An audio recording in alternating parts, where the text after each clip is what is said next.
to the third inning now. The Nets, of course, have won 2 straight, but still sitting at 9th spot in the East. They're a half game out of the playoffs. Now, Rod Thorne says even if the Nets don't make it to the playoffs, Lawrence Frank will be his coach next season. Thorne blames the Nets' down year on Jason Kidd. He said things went south when Jason Kidd lost interest in staying in Jersey. So, Brandon, is Rod Thorne right, or is that just a cop-out to justify keeping Frank? I don't know if it's a cop-out, but it's a way to rationalize maybe some of the things Rod Thorne did not do when this team was really capable of maybe stealing a championship. And listen, it doesn't help that Nenad Kristic, his knee exploded. You know, don't forget, he is 7 feet, he averages 16 points a game, and he could shoot. That was a commodity that was gone.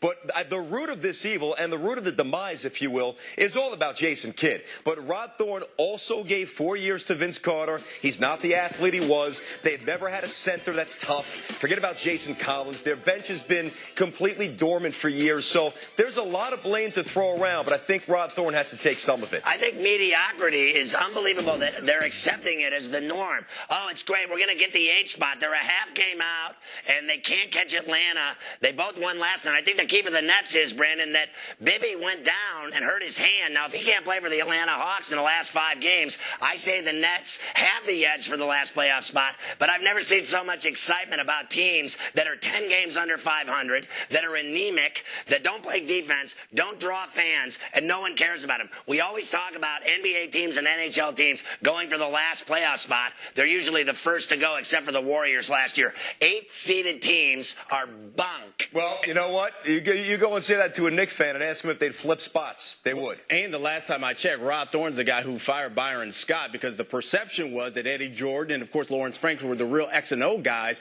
Last time I checked, Eddie Jordan really setting the world on fire in Washington, and Byron Scott is now the head coach of the Hornets, he's a great the best team right now in the Western Conference. He's a great coach, and I'll tell you what, it is all Jason Kidd's fault this season. He is so selfish, and I'll tell you what, the Mavericks are worse with him than they were without him. Well, you want to ask Byron Scott what he feels about Jason Kidd? I'd love to hear that conversation. Exactly.